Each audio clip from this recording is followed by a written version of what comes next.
Am I on yet?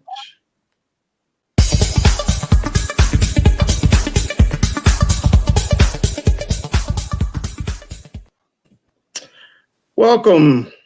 It's another edition of Torn. We took last week off because I just would have liked to have had a president before I did another Torn. But as of last week, we did not have one. So we have a new set of panel people. Oh, wait, that way. There you go. Panel people. Say, wave hello to everybody.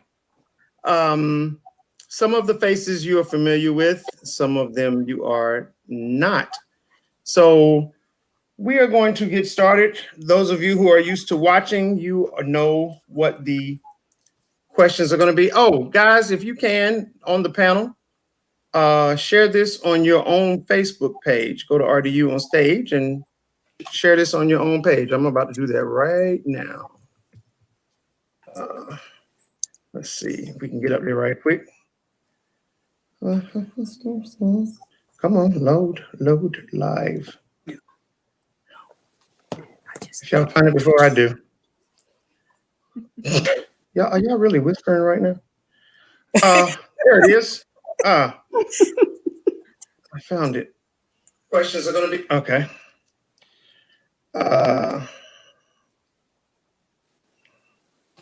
Where can I share it? My mom says hello, everybody. Hey, Mama. Hey, Mama. Copy link. That's what I'll do. Link copied. So, and I will paste. Okay. Now, first question I'm going to ask of everyone. I'm going to ask you 4 things, and I try not to do questions that have like multiple questions because nobody ever remembers that. But this time I am. Tell, obviously, your name, your nationality, what you do in theater, and where you currently live. And I'm just going to go by who's on my screen. So we're going to start with Marion. Okay. So I'm Marion, actually. Marion. That's all right.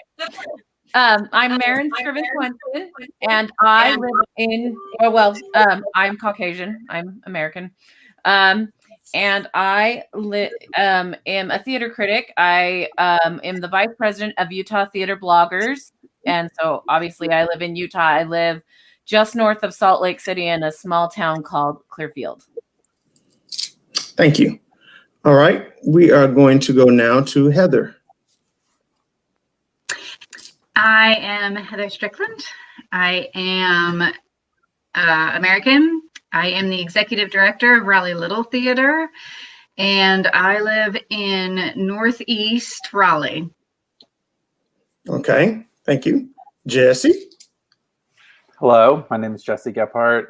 I was born in America, and I am a longtime actor and director in town, and I currently live in Garner, North Carolina. Okay, thank you. Adrian? I am Adrienne Pender. I am American. I live outside of Raleigh, on the southeast side of Raleigh in Johnston County. And I'm a playwright. Okay, thank you. Ron? Hey, I'm Ron Foreman. I am American, and I live here in Raleigh. And I mainly do marketing for University Theater over at NC State. Occasionally act, have directed in the past as well. Okay. Judy? Hi, I'm Judy McCord. I am United Statesian. And in the theater, I very amateur. I've done a little of just about everything, none of it particularly fabulously, but I love it. And I'm currently the editor of my husband's screenplay and play. Yeah. All right, Mac. Oh, and I live in Chapel Hill. Sorry. Yeah. Oh, you live in Chapel Hill. Okay, Mac. Yeah, we just moved. I belong to her. Mac McCord, American. I'm a playwright. I've been an actor and set designer, et cetera, but mainly writing now. And we live in Chapel Hill.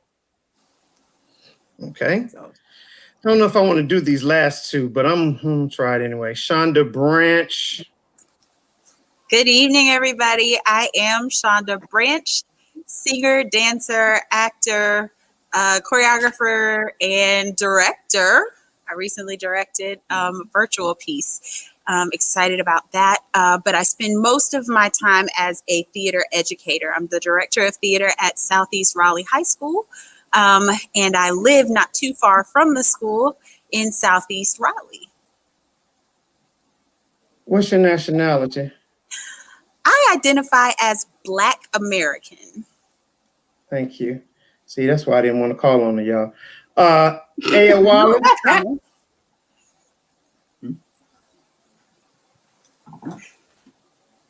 Oh, no, we can't hear you. Okay, so hi. There you go. Hi. We've been dealing with this all day. So, hi, my name is Aya Wallace, and I am a singer, actor, director, choreographer, and also a mom right now. So you're going to hear a lot of doors closing and stuff like that. But what am I?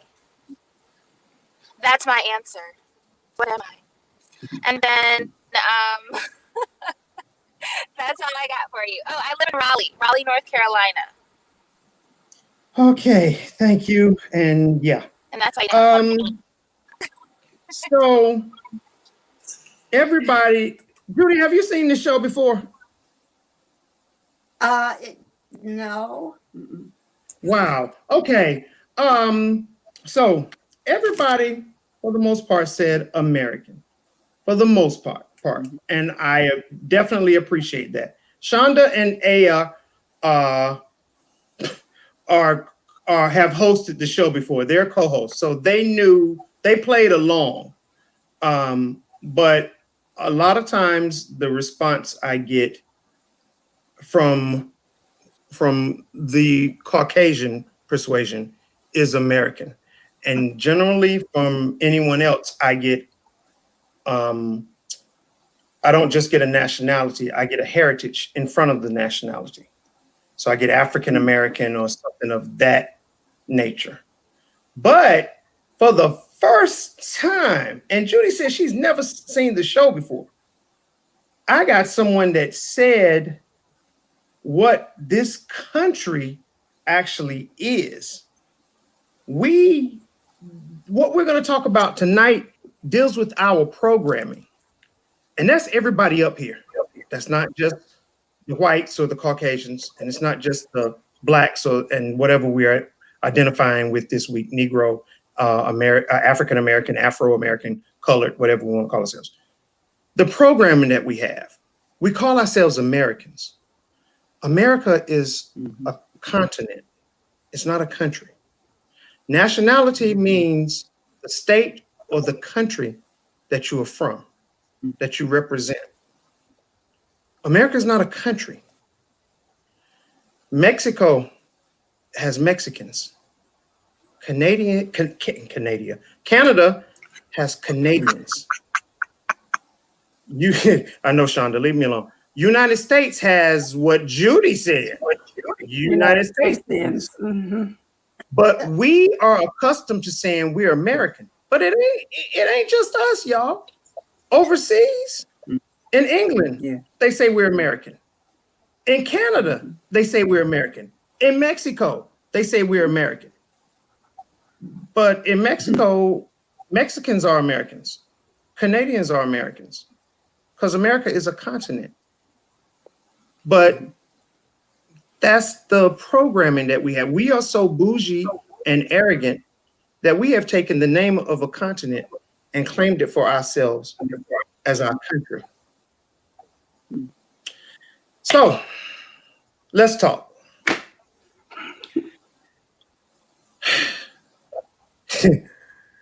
Your president does not want to leave the White House. Show of hands, who was surprised? Okay. Okay. All righty then. No one's surprised. No. Heather, what do you think the outcome is going to be of the recount?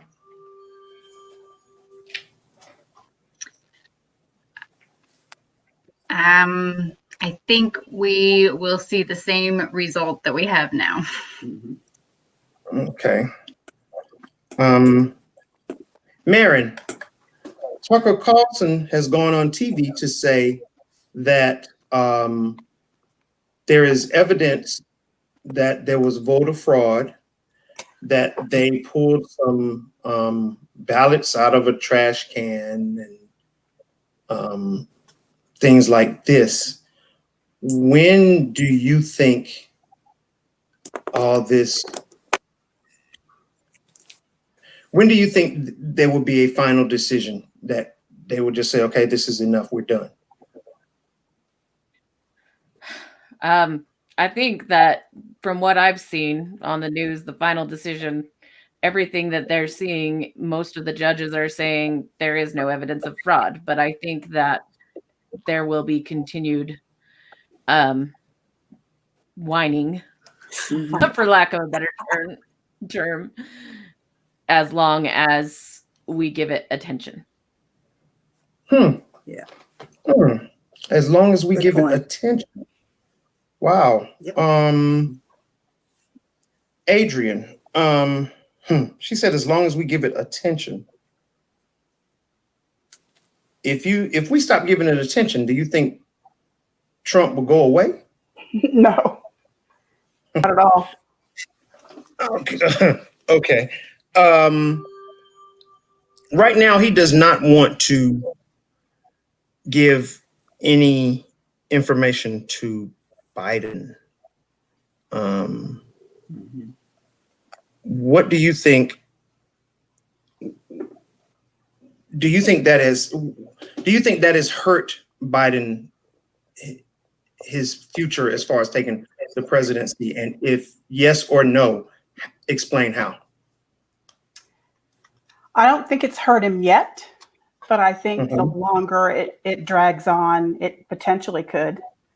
There's already some discussion about how in 2000, President-elect Bush was hampered by not getting security information before the Florida recount, security information that may have helped identify hijackers in 9/11.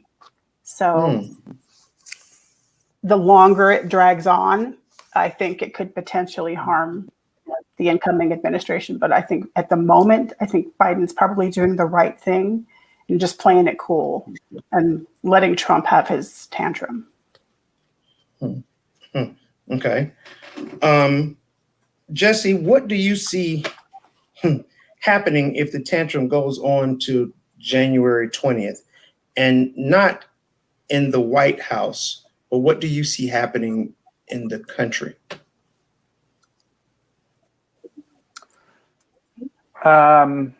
Well, Juan. So there's like a few things. I want to believe that at some point, someone somewhere in some position of authority that has yet to ever really show face, but my like utopian idealist world wants to believe that someone somewhere will eventually say, hey, let's like cut the shit and like let's just do the thing that has happened, right? Let's just go through the motions and carry on. I don't know if that person exists, and because we have not been able to really control him for the past 4 years. I'm not exactly sure that, realistically speaking, we think we can control him now, because he has so many sycophants falling in line with him, which is, like revolting and disgusting and shameful. Of like, I mean, like being a white man is not the cool thing to be right now when you're represented by all these shitbags that are like, I'm sorry, I'm a sailor. Lauren knew this when she invited me on here. Okay, listen, I'm not going to hold it back. So, you. So, it's not, they're disgusting and horrible and vile. And, it's a shame that things turned out the way that they did. In terms of like, we didn't like recapture more, House seats, we lost seats, or we didn't recapture Senate seats, we lost seats in the House. Like, that's unfortunate. I'm glad that electorally, it's like the one time I think the Electoral College is good, is that it's the proof of the pudding that we've been using all along. So like, there's no refuting the facts, the same facts that got him in the office in the first place. Okay, so now that, what does it do for the country? I honestly don't know. The numbers are really, really staggering. And, the fact that over 70 million Americans thought that this was the cool way to keep going, like, is really unfortunate and sad, and super, super telling of white people and their privilege. And it's really disgusting. So I just have a lot of issue with, like, I don't know. I think it's going to open the door to really bad shit, is what I think.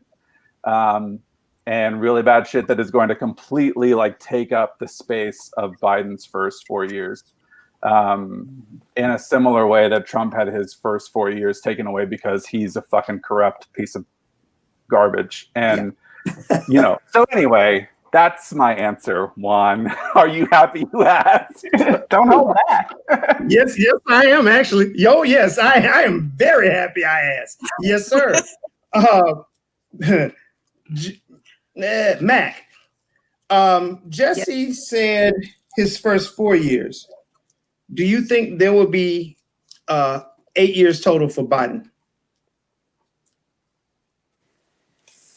I think if there isn't, we're in real trouble. I do agree with Jesse that Biden's going to have a rocky ride. And, I don't think we really know what exactly is going to happen. I keep hoping that somebody will stick a pin in Trump and he'll just blow away, but I don't. There are too many people who are supporting him for some obscene, stupid reason. So I don't know. I think Biden's 4 years, I think what's going to happen is that he gets enough support from everybody. And that includes a whole lot of white people who've just been saying, oh, it'll be okay. And everything's going to go back to normal. I think we passed normal a long time ago, whatever that was. And that may be a good thing, because it's time to maybe look at a new normal that's going to work for everybody. And I think Biden's open to that. I think his vice president is a whole lot more open to it. And I hope she is going to be able to kind of steer the boat a little bit, or at least by example. I think she's already had a positive effect on a lot of people. And I think she scares Trump and his people to death. So that's a good thing. She should. Shonda, thank you. Shonda, Max said Biden and the new normal. Now, we know that there were times decades ago when Biden did not speak positively of darker skinned people. And there are some people who said they didn't want to vote for either. That the lesser of two evils still was evil. What is your take and opinion of if someone came to you and said that? Let's start with this lesser of evils nonsense, because I feel like that contributed to putting Trump in the White House in the first place. Yes. You have people who can get over the fact that they didn't like Hillary for this reason, or they didn't like her for that reason. Her pantsuits were stupid. It just any myriad of foolish things that they could find wrong that they could find as an excuse not to put a woman in power. They used it. Mm-hmm. And their indecisiveness and their refusal to commit to the right good thing to do, which would be to get behind a candidate who had the ability to take the White House, their inability, and no, I take that back, their refusal to do that is part of what put Trump in the White House in the first place. So to take and apply that same thinking to this situation, that's why the numbers are like they are. We're sitting here with these margins because you have people who are still trying to sit on the outskirts and are still trying to, let the train kind of pass by and not catch too much of the breeze as it goes. People have to get on the side. You have to commit to something. You have to stand up for what you believe in, and you have to carry that into the world with you. Now, to discuss what people find as these faults with Biden and with Harris, what people tend to forget is that we were living in a different normal. Mac talked about a new normal. We've had several new normals since Joe Biden was involved with whatever legislation came down that had these negative effects in the judicial system, in the criminal justice system. He sat shoulder to shoulder with Black leaders who asked him to do what he did. Period. And those same Black leaders came out during this campaign and said, you've got the story all wrong. You're cherry picking your information, and this is what is, and this is what isn't. Those same Black leaders that he sat shoulder to shoulder with as that legislation was being designed, he didn't pull that out of the back of his own head. Guys, come on. He didn't pull that out of the back of his own head and do it all on his own and pour it out to the community and say, this is what we're going with. That was something that a group of people sat around the table for. And when it was convenient, they tried to lay it all on his back. So I was very glad to see that those same Black leaders came forward and said, no. Joe Biden is my friend. He did what we felt like we needed to do. It had some unintended consequences. But Joe Biden also has gotten on board with rectifying that. He's also gotten on board to try to fix or correct some of those things that we got wrong in the past. Right? That's leadership. When you can stand up in front of people and take heat for something that didn't go well, and you can still come forward with a plan to say, but this is how I want to help. This is how I want to fix it. That's leadership. When has Trump ever admitted anything was south of normal?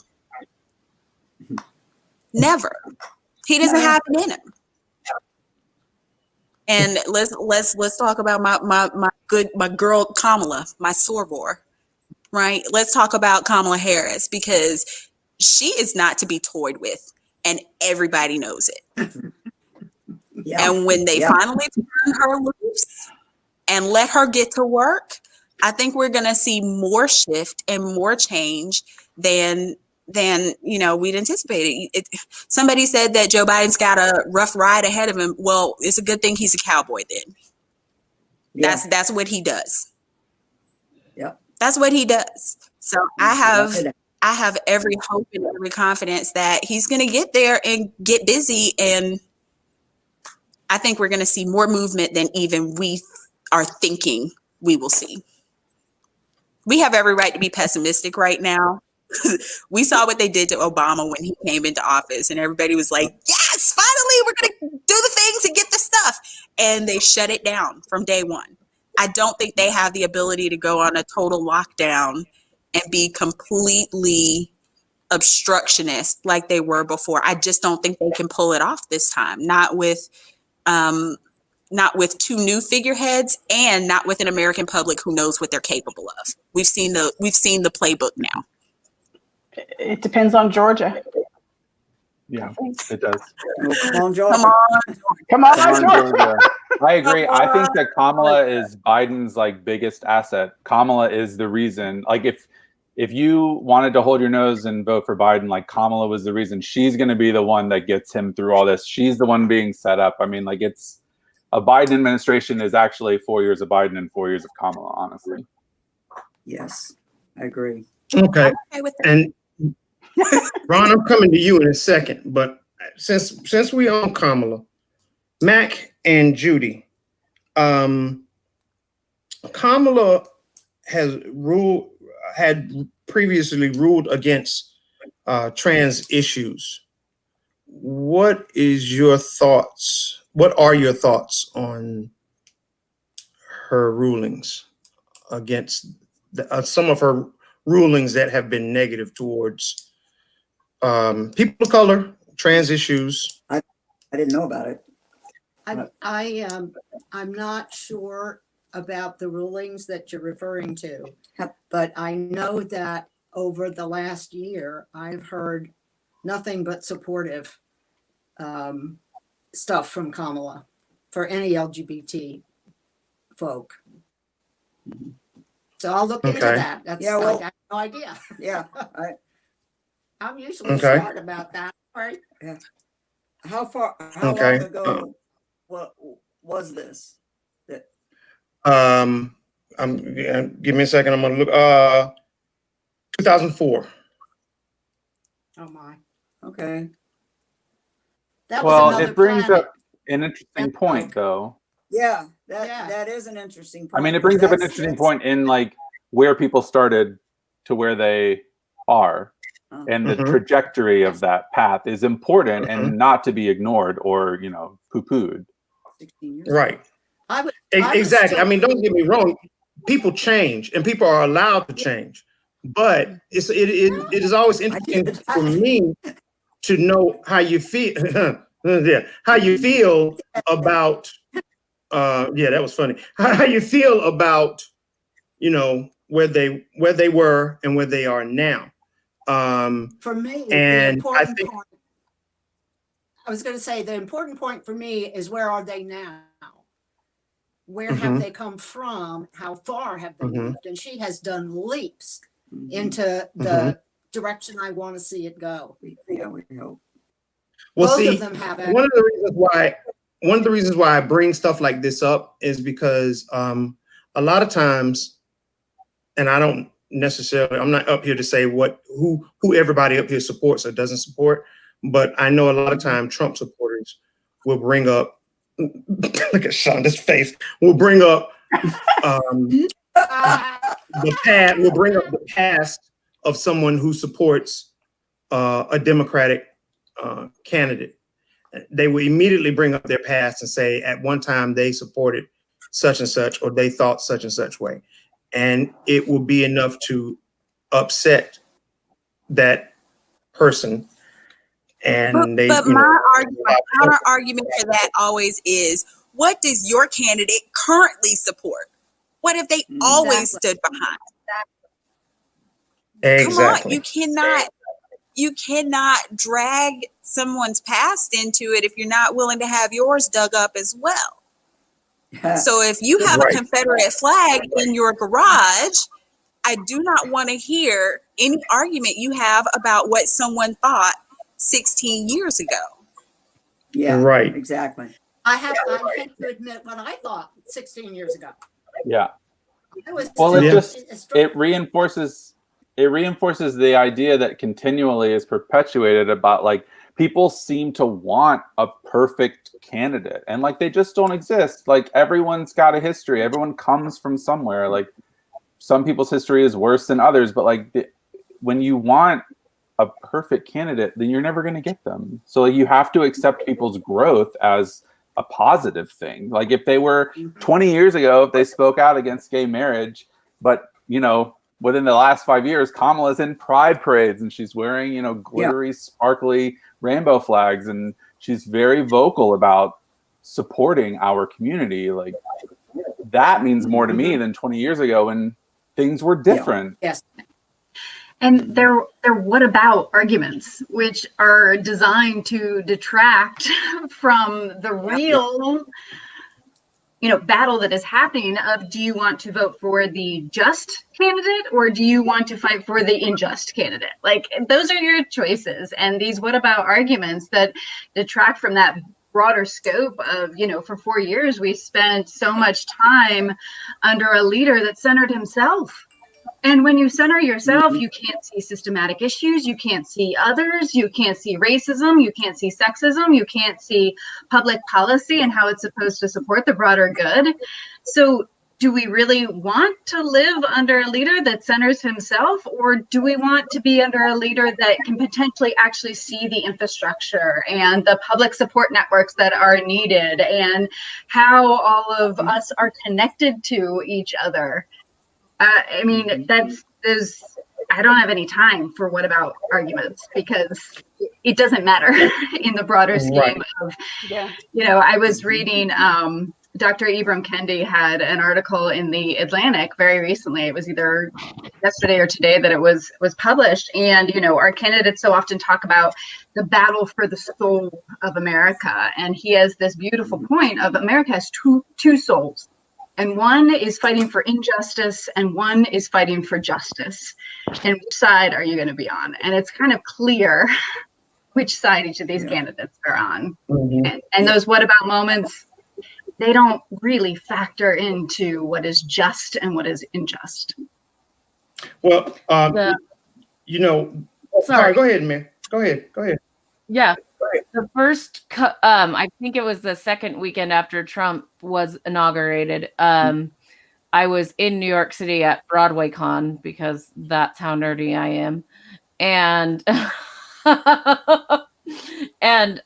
that's when he signed the executive order banning refugees from the 7 countries or however many it was. And Salt Lake City is a refugee resettlement agency, and that's my other life. That's what I do for a living. And we had people on the way to Salt Lake City. And,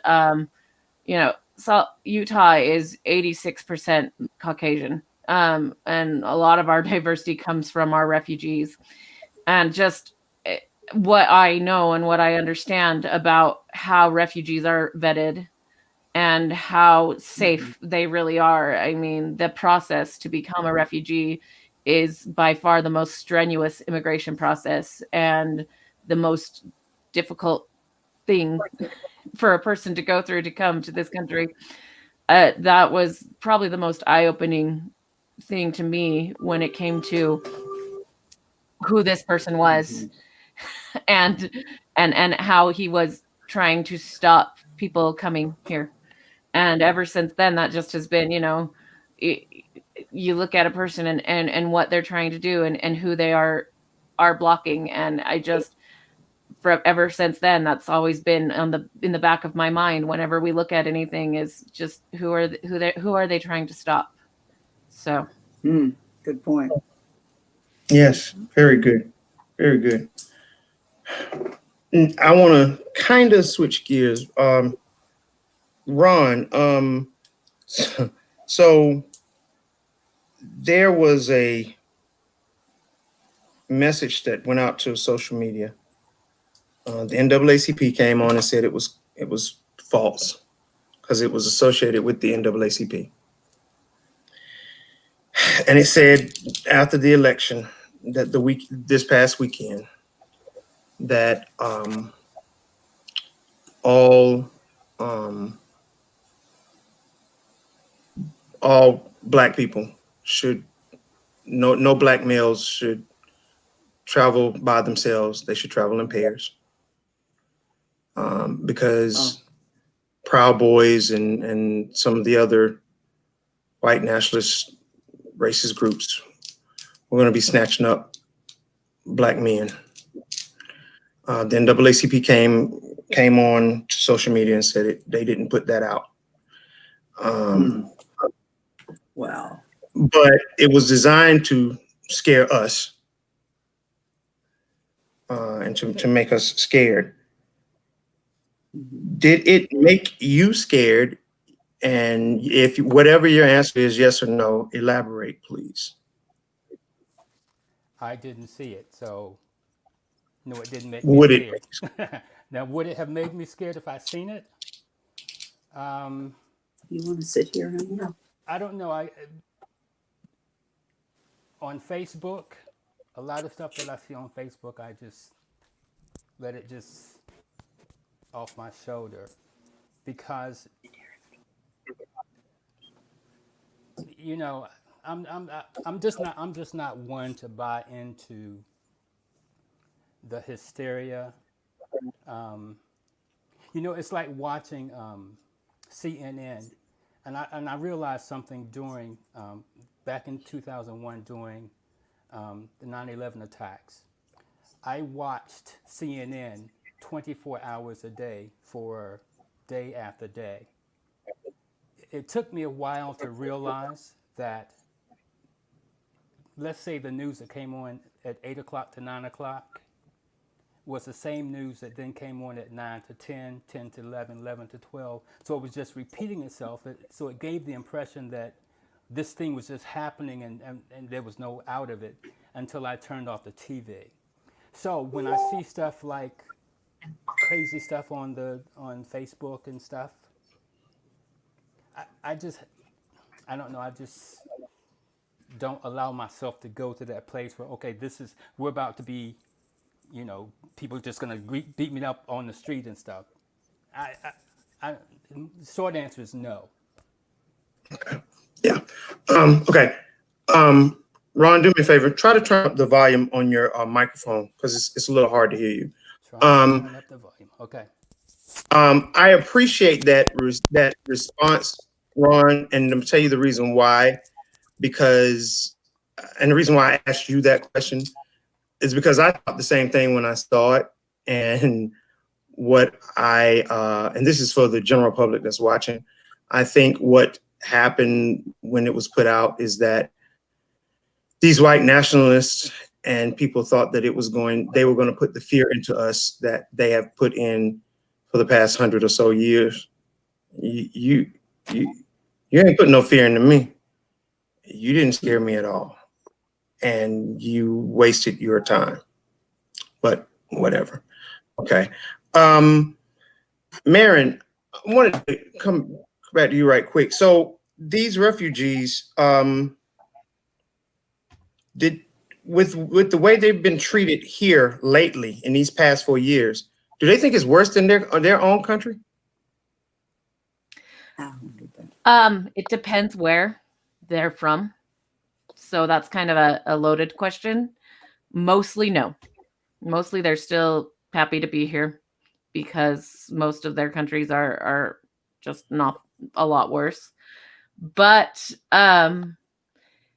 we have a scale that we look at when people come here where they're so excited to be here. And I have a whole graphic at my other office that I haven't been at since March, where they're so happy when they get here, and then they come to this trajectory, and then it's a kind of a false sense and they come down, because a lot of it too, that they can't get jobs where they can afford to live is part of it, is that, you know, because of language barrier and skill set and other things, they come down on a roller coaster. And so then they're really down low, and then they come back up to kind of a plateau, because even our poverty level is better than where they were, especially in the refugee camps. And so then they're usually happier than where they were in the refugee camp, but it's never that happiness of where they were when they were told that they get to resettle here. And so it's kind of, so it also depends. If they were from some of the worst areas, no. But if they were from some of the areas where it wasn't as bad, as they're, sometimes they do want to go back. So. Okay. All right. Thank you. Aya Wallace, are you there, or is your phone still staticking? Okay. All right. We're going to say it's still staticky. Ron, say something. Let's see what you sound like. How do I sound now? It's still a little low. Were you able to turn the mic up? You know how to get I'm to turning that? up now. How's that sound? It's still about the same. Ooh, I don't know what else to do. Check one. Use your Closer to the outside mic. voice. You know what the volume is? You know what the Outside volume is? phone. I'm in it now. It's not doing anything. Let me see if this works. I'm switch. How's that sound? Oh, much That's better. better. Better. That's Okay. better. Better. Okay. You with it now. That is, that right there, that right there, that right there. That's it right there. All right. Okay. Good. Right. Okay, you good. Thank you. Ta-da.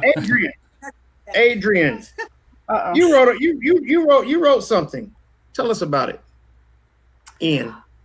Oh, I wrote my play N. It was about Charles Gilpin, who was the first African-American actor to star on Broadway in a play written by a white playwright. Up until Charles Gilpin, actors, white playwrights who had black characters in their plays used blackface. And then O'Neill and the Provincetown Players took a big step and decided to cast Charles as a black man playing a black man, which was revolutionary for the time. So the play is about Charles's relationship with O'Neill and the battle they had about that particular word and the usage of that word in O'Neill's play. Now, let me ask you a question. You just now, the way you were talking, you were telling me everything, but when you got to your description of, as you called it, that word, you slowed down and kind of, why? Why did you do that? Why did you? I personally don't like to say that word. Okay. I mean, like, and this is just us, again, this is us having conversation. Right. For what reason?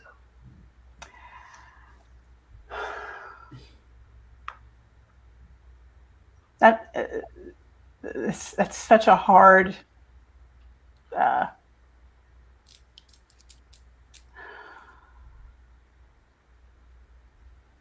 what that word was. I don't want to say originally because I don't know. I'm not as familiar with all of the origins, but what that word was used for and how it was used against us at particular periods of time, and is still used today in some of those same ways. That's probably the best answer I can give you at the moment. I would really have to delve a little deeper into that myself, I suppose. Yeah. I mean, and yeah, I want your honest answer, and Yeah. I see the way that it's affecting you, and my thoughts and opinions on it are that it's, and it's kind of funny to use this word to describe that word, is that it's whitewashed. Yeah. Interesting. And this, in this day and age, that is whitewashed, and that is that it contributes to the fact that we have people that think racism isn't as bad as it used to be, or it doesn't exist anymore, because we don't allow people, and I'm speaking as one of those, we don't allow people to say the N-word anymore around us. So because we don't allow people to say the N-word around us anymore, racism doesn't exist. But, maybe Shonda or Aya or Ron or yourself, maybe no one calls you that word every day. But there have been times in your life, in your lifetime, where someone has said that word around you, the whole word. There have been times when you can get online and someone has said the whole word. Yes. Just now, even the thought of the word made you feel a certain way. And me asking you about it changed your whole perspective. Yes. So I don't like anybody saying the N-word.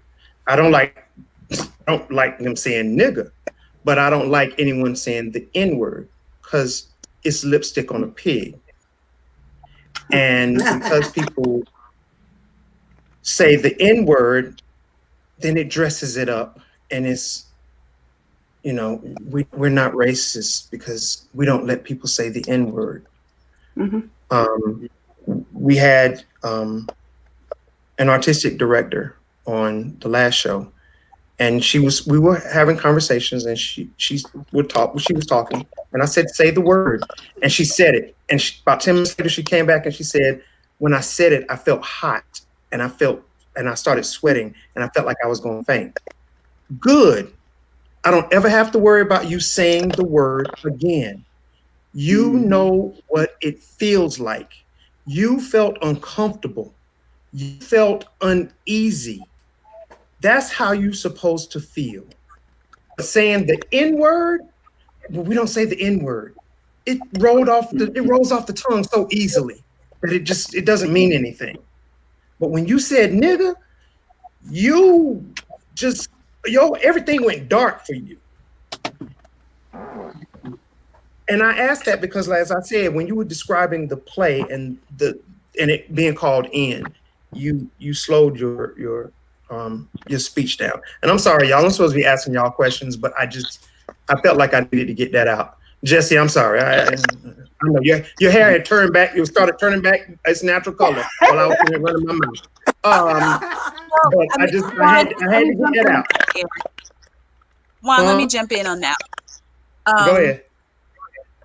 I feel the same way about that word as I do about any of the very pointed derogatory terms that people use about any nationality, race, gender identity. Like, all of those words fall into the same category because that word has been thrown at someone with a very specific intention. It's been aimed at to harm them. It's been aimed at someone with a very specific purpose, whether it is a word to describe Black people, to describe Hispanic people, gay people, whatever the case may be. Any of those very pointed words fall into the same category for me. I don't want to hear them. I don't. And when I hear them, I need to understand that it's been placed in context. That I'm looking at something historical, or I'm seeing a piece that is using that word to show us again where we've come from, where we were, and where we are now, or it's being used to expose something. If that word is being used, or that language is being used in a very specific context and a very specific reasoning behind that, and that takes a lot of work. That's work on behalf of the artist, on behalf of the performer. That's work for the audience. That's work for the community and the surrounding areas. Anytime that falls out of someone's mouth, there's got to be some context surrounding it. I don't want to hear those words. And I think that minimizing those and sort of ranking them, even I've heard that, oh, well, this one's not as bad as the other one. Well, at least I didn't call you the other. And I'm going, no, none of it is okay. None of it. Yeah, I totally agree. But, well, as I said, and we whitewash all of them. We whitewash all of them. And I think by doing that, and if anyone disagrees with me, please speak up. I think we minimize the negativity. Okay. We minimize the negativity of those words towards a particular group. Does anyone disagree with that? No? Okay. All right. Now, so I want to ask these questions. Okay, thank you. I'm getting like Facebook messages and all this stuff.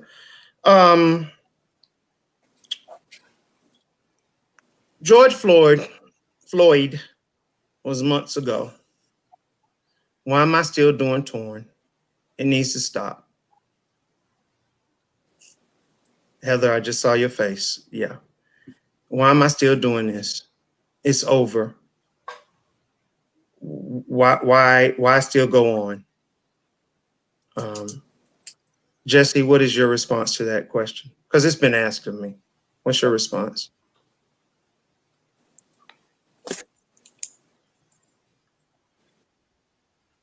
Well, you keep going on because unfortunately Yes. it keeps going on. The answer. So it's I just don't look, I'm not like, I struggle with some of the ideas about law enforcement in terms of, because as a white person, you're grown up to believe that law enforcement is a good thing. And so when you become a fully fledged adult human in the world and you realize that there is a lot of systemic, long-seated, really, really dark shit that goes down with law enforcement and how they handle our Black and brown community and minority populations. Like, it is like, it is a change of mindset as for me as a white person to be like, oh, well, I feel bad when, and like, this is just me showing privilege. Like when someone says ACAB, I'm like, well, that one cop's got a family. And it's like, great. Like that one, like being a police officer is a decision, right? Like it's not like Blue Lives Matter, like, whatever. You decide to be a policeman or a policewoman in the, law enforcement agencies. You don't choose to be born Black or brown or a minority population. I didn't choose to be white. So we have to be able to properly bring police officers to some semblance of justice. True justice would be great. Like we can't keep letting police officers who so blatantly and openly are murdering Black and brown people in this community keep getting away with it. Like it's just not okay. So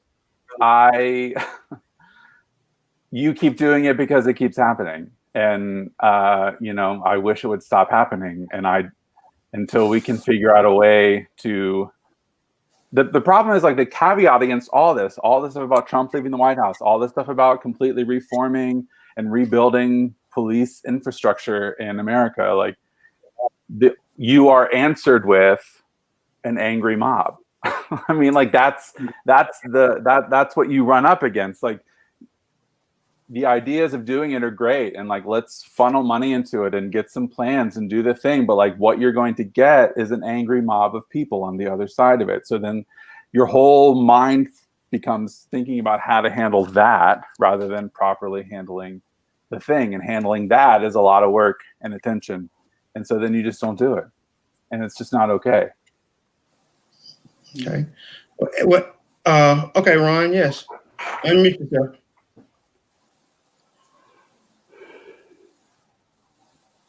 Go ahead. Oh, you muted yourself again. Okay, there you go. Okay. Why is the phone ringing? I'm busy.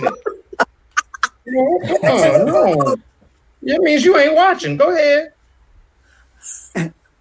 Well, I probably have a simplistic answer for, and which is, I'm usually accused of doing this.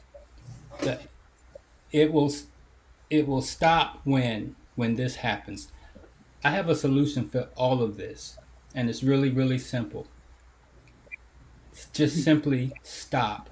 Everybody stop. Just stop doing what you're doing. That's wrong. That's, just stop. Until that happens, when there's a game, when we're all playing the same game with all the same rules that apply to all of us in the exact same way, that's when we can stop. Until that time happens, these conversations have to continue because, I've been at NC State for 30 plus years, and I can look back at what NC State the organization that I work with looked like 30 years ago and what it looks like today, and it looks exactly the same. and we're always talking about Wow.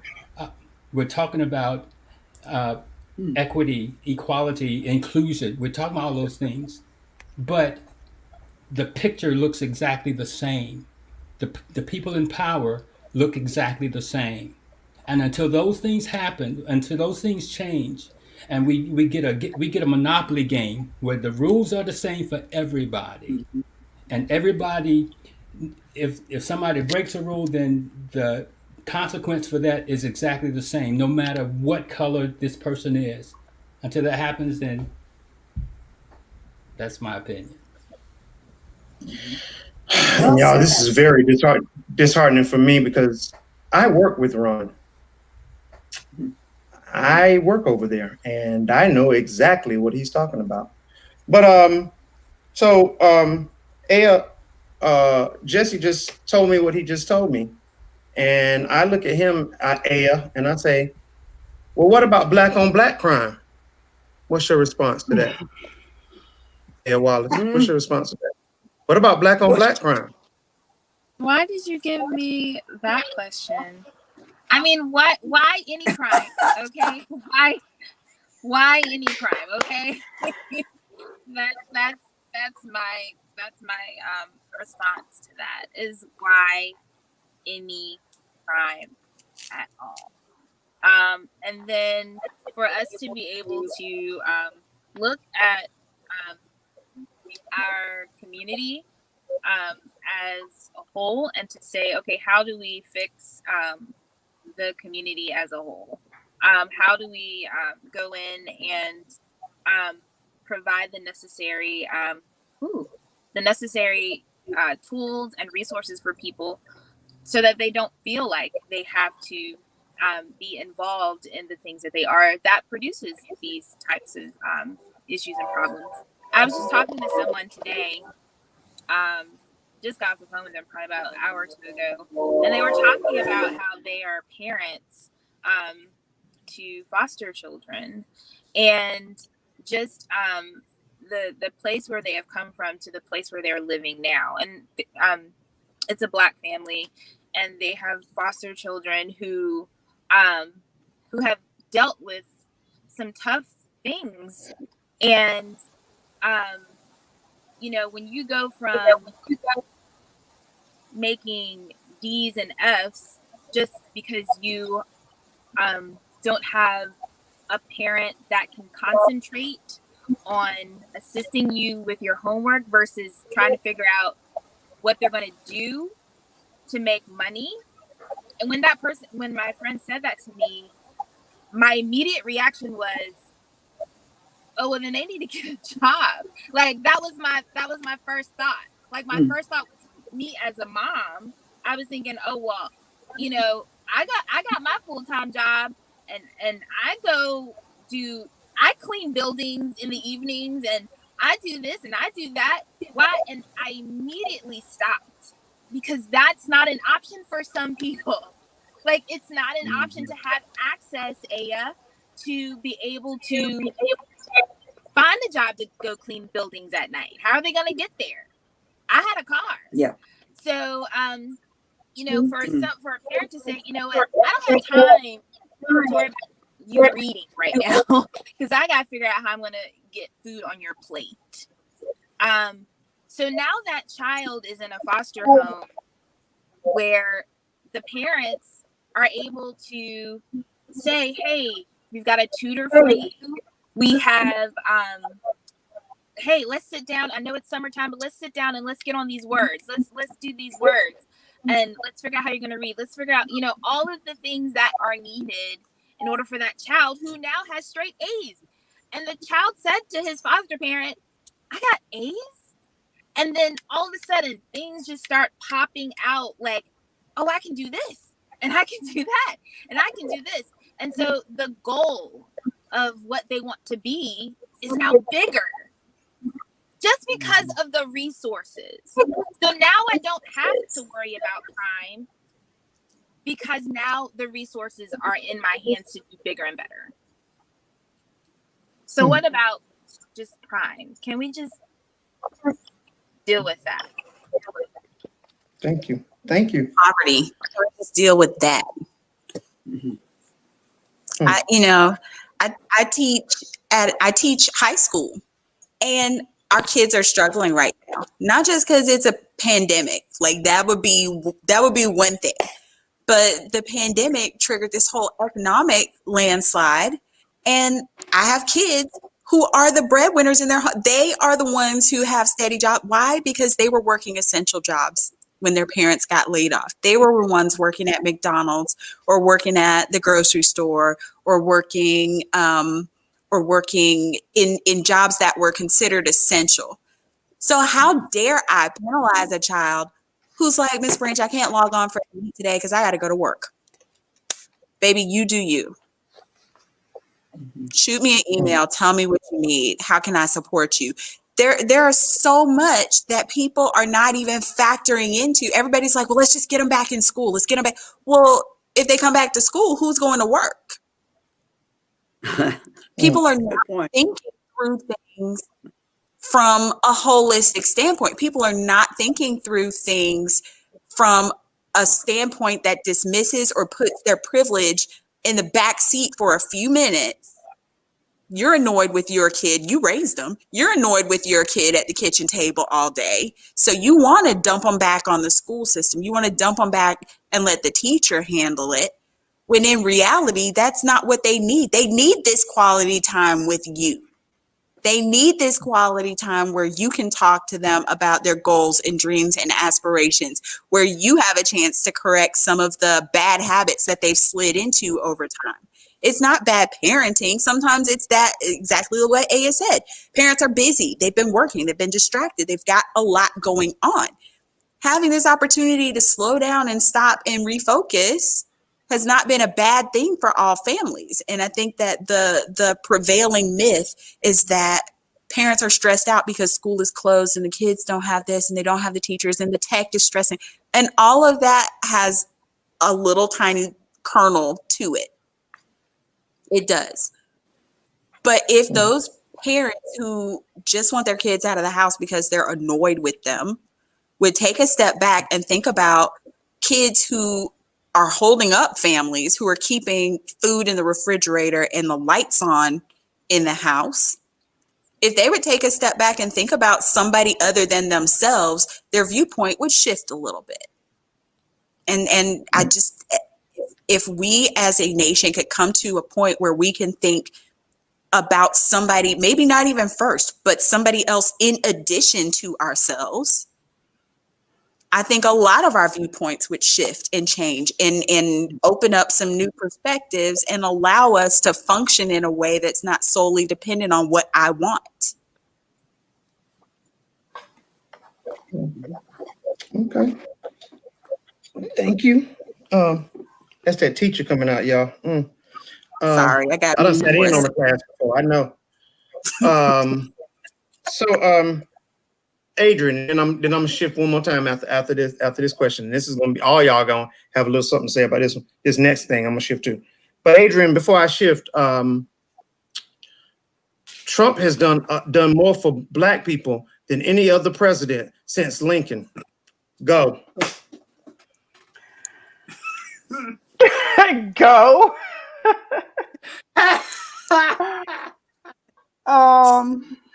Y'all all just started laughing. I couldn't even help it myself. Woo! Yeah, Trump has done more for Black people than any other president since Lincoln. Go. Let's start with Lincoln. Right. Let's start with Lincoln. Okay. Anyway, go.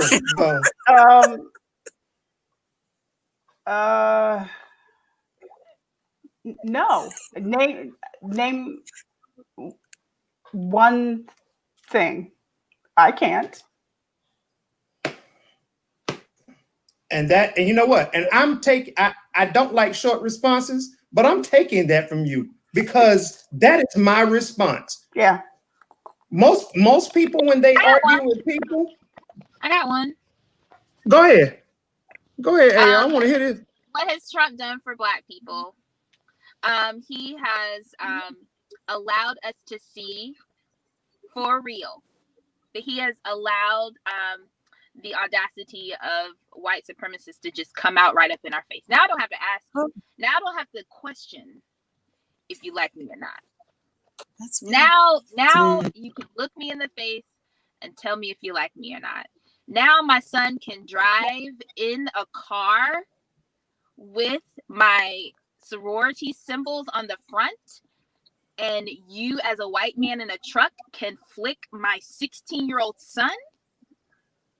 Yeah. Thank you. Now, because now I see it. Now I don't have to worry about if you're lying to me or not, if you're truthful about your feelings towards me. So I'll give that to him. But again, that ain't more than any other president. Now you Hey! yeah, he did something. More Oh, than yeah, I it is. Oh, I Well, think it is too. Yeah, maybe it is. Yeah. Okay. That's- Okay. I'm gonna switch gears hard on this one now. Yeah. Yeah. But and something else we said, something else that was said earlier. I'm gonna tell y'all my response on this one too. Because normally I am like Adrian. Trump has done more for black people, and most black people respond, "No, he hasn't." And I go, "What has he done?" And usually the response is, "Well, you're just it." No, I just asked you a question. What has he done? And they can't respond. Or they say, when I'm talking about police brutality, well, what about black on black crime? Okay, well, what about it? And then I just shut up. Okay, what about it? Well, black people kill black people. Yeah, they do, and they need to stop. Now, can we get back to what we were talking about originally, police brutality? Black on black crime is wrong too. I think it's very wrong. I think they need to stop that as well. But now, can we get back to police brutality? And white people kill white people. What does that mean? White people kill white people you. What does every that day. Right, exactly. Every Okay, day. so yeah, it's wrong. You're right. Black on black crime is wrong. Can we go back to what we were talking about? Crime is really bad. Thank Let's you. stop doing So crime. good. Like, let's just. Now, let's go theater. Okay, don't nobody get scared. Don't nobody get afraid. Oh, Don't nobody get afraid. Here Don't we nobody go. get afraid Okay. now. Don't sign off now. Don't chicken out. Don't sell out now. All right, let's go theater. Now we already know that Adrian put out a play. She titled it in. Y'all know I'm just gonna call it nigga, because that's the way they treated the man. Now she just sat here and told y'all that up until that man got on a Broadway stage, anybody that they had play a black character was in blackface. Ain't that something? And what year was this that he 1921. And it didn't end after that play. They still, blackface continued for another 5 or 6 years after that. So basically, up until almost until the 1930s, blackface was on the stage. Yes. Okay.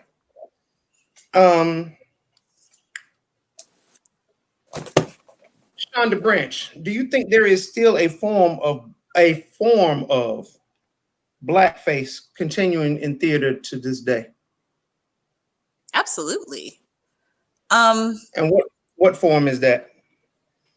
So, okay. You have shows that fall into certain categories. There are some shows that aren't just shows, they're black shows. And some shows that aren't just musicals, they're black musicals. And I think that what happens is when people want entertainment, okay, they're looking for certain things. When those certain things become a caricature or a stereotype of who I am, I feel like that's still a form of blackface, especially when it's offered. I'm big on context. I do believe that you can put lots of different kinds of shows on the stage, and you can probably justify about anything that you want to put out there.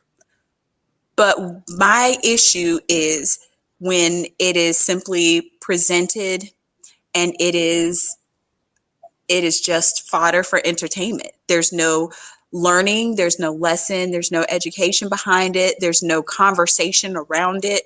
When there's no context created to help you understand what you're looking at, if you can walk away from that and go, that show was a good old show, you know, that for me doesn't land in a true place, in an authentic place, and it doesn't give Black actors the opportunity to truly engage in their craft, because very often you're asked to get on stage and just be a blown up version of yourself. You're not given the opportunity to act. And so it is when I see certain titles pop up for theaters that they're gonna throw into their season, I kind of go, ooh, ooh, ooh. I really have to kind of sit with some of the choices that are being made and hope that they're coming from a genuine place and that they are going to land with the audience in a way that is going to move the conversation forward rather than just be a bunch of Black folks singing and dancing on stage. Mhm. Okay.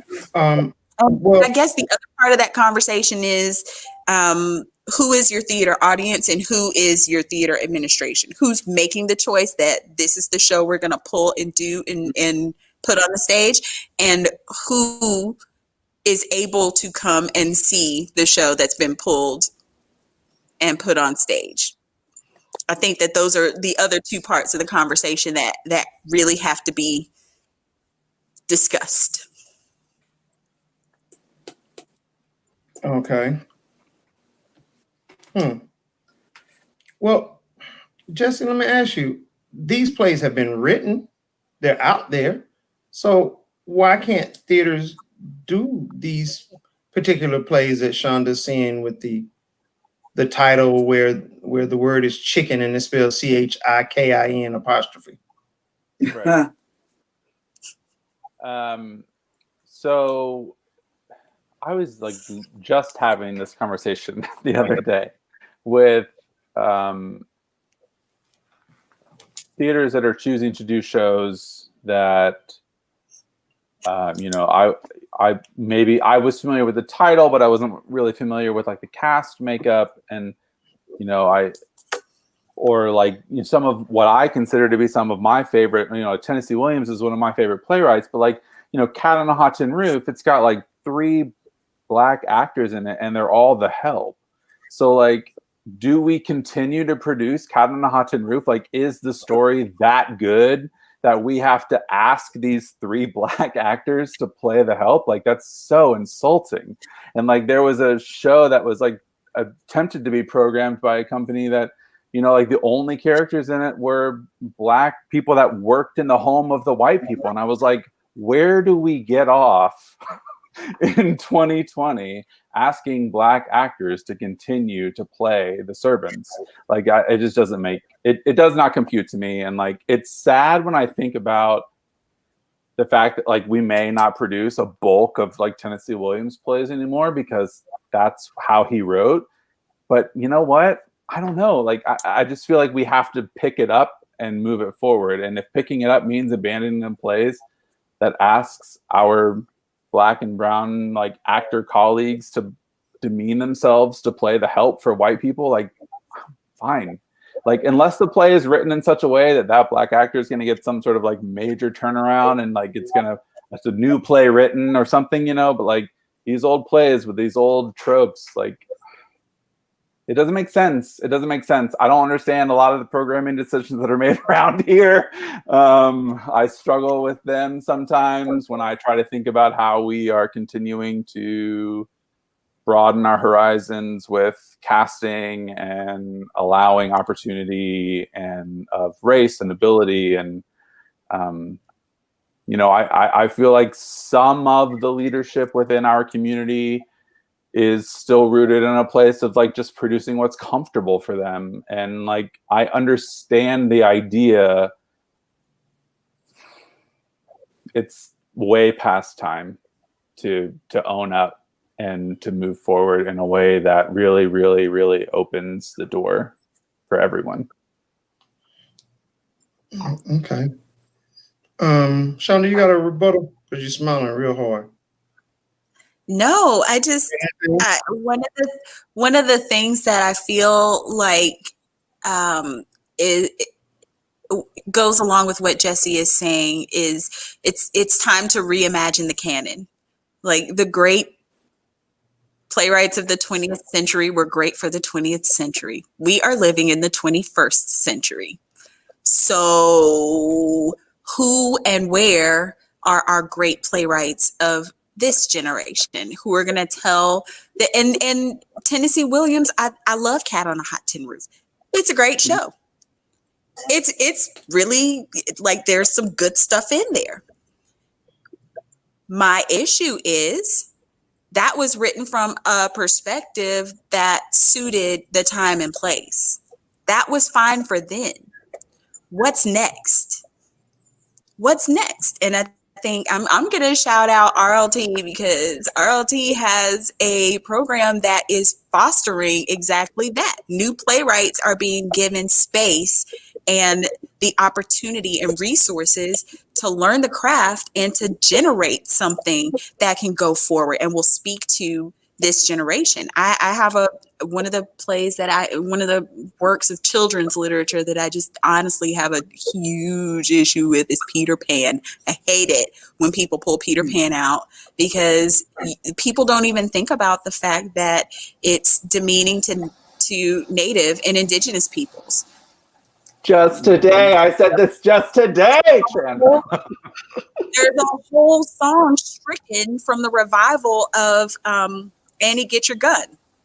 I'm an Indian too. Like I've seen it on American movie classics, AMC. That's one of my favorite channels. I've seen it and it's the original. And I sit there and I go, oh my God, this was That was okay. my intro to Peter Pan. And as a child, I was obsessed. And as an adult, I'm horrified. I mean, we now have Peter and the Starcatchers. Let's move on. Like, there's just so much that need not be repeated and reinforced and dredged back up. There's just so much that we just don't even need anymore. We can nod to it and acknowledge its presence, and we can still move forward. It's not an either or choice. It's not what do they call it? Cancel culture. It's not that. We need a new thing that's going to work going forward. Period. We need to reimagine the canon. They did the same thing in literature. Back to my teacher brain. When they is Toni Morrison and Zora Neale Hurston into the literary canon for high school, when they introduced that as required reading, there was a whole thing that these Black women had the nerve to have their books on a required. What can a white boy learn from? What can a young white man learn from Zora Neale Hurston? Well, what were the young Black boys learning from anything that they read from Huck Finn? What were they learning from anything that was produced and that they were forced to read? Why is there this double standard of we can take and absorb your culture, but when we ask you to acknowledge ours, it's a problem? So we need to reimagine the canon. We need to rethink all of our beloved classics and just make space for new. That's all. Just make space for new. Okay, Heather, you're an artistic director for the oldest theater in Wake County, if I'm not mistaken, correct? I'm the executive director. Patrick Torres is our artistic director. Oh, sorry. Oh, y'all know it's late. It's late at night. I'm on that stuff. Don't tell my mama. Yeah. She out here listening. She know it. You just said it. Shh, be quiet. Anyway, you're the executive director of the oldest theater in Wake County. And it has been around since 1936. Is that correct? Almost 100 years. It is. Yep. Correct? Okay, yeah, well, closer to okay, 85, but I'm yes. rounding. I'm rounding. Let me round. And as of this year, it is the first time it has had what? Two things. It is the first time in the history of the theater that there has not been a white male in either the executive or artistic director position. And it is 2020. Yes, exactly. That deserves that gets a clap. So with that being said, are there difficulties that you are having with your plans or your moving forward with what you guys are wanting to do or where you wanting to take the theater? I mean, yes, you know, we're in a Yeah. pandemic. That makes running a theater extremely hard right now. And, you know, we're also, you know, our country is going through a racial crisis too. And we need to do a much better job. There's a lot of work that RLT needs to do to truly dismantle the white supremacy culture that is a part of this organization. And that is work that is beyond, you know, what we're planning for this season. That is work that is embedded in everything we do and who we are. And that is deep personal work. And that's hard work, but it's work we got to do. Have you made any, have you made any enemies along the way because of things that you have decided to do with your theater?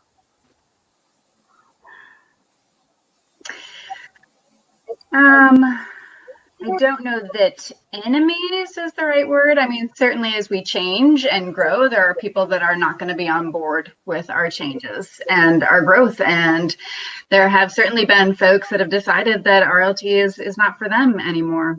And that's okay. Thank you. Thank you for that information. Marion, so I was in a play back in October of 2019. I'm sorry. We've been in the year 2020 for the past 7 years, so We sure have. Word. and we got at least 2 more years to go. So I tend to forget. So I have to think about it. Yeah, I was in a play in October 2019. It was called The Container. It was about refugees. And they were trying to escape and get to England. And the play was literally done in a, I want to say 20 by 40 container. Only 20 people could see it at a time. And to think now that 20 people were inside a container with no masks on is like the most ridiculous thing in the world. Right. But they were. Aya can acknowledge that because she came to see it. These refugees, I played I don't know whether you want to call me the slave master or whatever, but they did not see the outside world. They had to depend on me and give me money to get them to where they wanted to go and where they wanted to be. Have you met or talked to any refugees that suffered, you know, things of that nature? You know, it is funny because about that same time that we did the play is when I think it was over in England, there was a truck full of refugees that froze to death inside a truck. Is that a big thing? And does it still happen even with COVID? Yeah. So I have. It's a little more rare here in the United States because it's harder to get here than to Europe in those methods. Most of the ones that can come here that way come from Cuba. And just people that come in those kinds of methods do get to Europe more. But I have the most interesting case I've talked to has been a woman from North Korea, and she escaped 3 different times and got caught and taken back, and terrifying, like just some of the most terrifying, horrible stories you've ever heard in your life. So I have talked to people who have been through some of those horrific things, and I would be very fascinated to learn about this play, and I wish I could have seen it. But the idea of being in that close quarters in that container sounds very much like what they go through. And a lot of times the challenge of just getting to the refugee camp is just as challenging as it is to get to the next step. So of after being in the refugee camp, then getting to another resettlement. And you are right that, yeah, there around that time, there was that container where everyone froze before they even got to England. So that would be fascinating. So I would love to see a link. I will make sure you get a copy of that. And I don't know if I think we recorded it. I have to check and see. But yes, I will make sure you get information about the container. It was a wonderful play. It's the closest I've ever been to the audience, because they were like right there with me. So I got to see people literally look at me and hate me. Aya looks at me like that anyway. I was about to say. Yeah. Aya hates me anyway, so it's nothing new. Yes. Can I, for a second, just throw in really quickly, because some of the things we were bringing up before when it comes to blackface in theater today, because I live in an area that is 86% Caucasian. And as a theater critic, I can tell you that there have been a couple of times when I've seen something like Hairspray, and I've walked in holding my breath, very worried about what was going to happen. And I can admit that I've been grateful the last 2 times that I've seen it, that the casting was great and that these communities have done a good job at advertising and doing well and getting good casting. But as a critic, I'm sitting there thinking, am I going to have to call them out for bad casting and for choosing to do a show when they shouldn't have? Because here I am in this. But then I had a very interesting experience just recently. I dabble a little bit with acting, but I'm not really good at it. But I was right before COVID. I was in a production of Nonsense, and I had an experience with an actress who was in the cast with me. I played Mother Superior, and she was Sister Leo, and she is Black, and she talked about how, because of our demographic makeup here in Utah, she is sought out all the time whenever a company wants to do a show, that she's called and called, hey, don't you want to do this? Don't you want to do that show? Don't you want to do this show? And it opened my eyes a lot, because here I sit in my, throne of privilege, that sometimes you think, oh, that's great, you can have whatever role you want. But no, it's not great, because she's a mom, she's an actress, she's a dance teacher, she's all these other things. She doesn't necessarily want all those roles, just like you were talking about with Cat on a Hot Tin Roof and whatever else. It's these companies who are deciding, we want to do this show. We don't have the demographic makeup, so we're going to reach out to these actors and push them and pressure them, because we only have so many actors in the community, and we're going to be pushing them and saying to them, you need to do this because we need the audience to see this show and whatever else. And so they're pushed and pressured to do these shows instead of the shows they really want to do.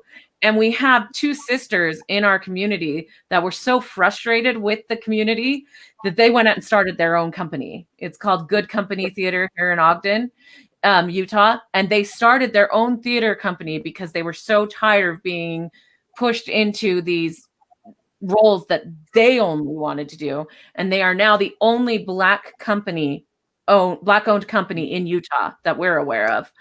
And that they're amazing. I love them so much. And I actually asked them, I said, if I get a chance, I want to mention you in this podcast. And they said, please do. And their names are Alicia and Camille Washington.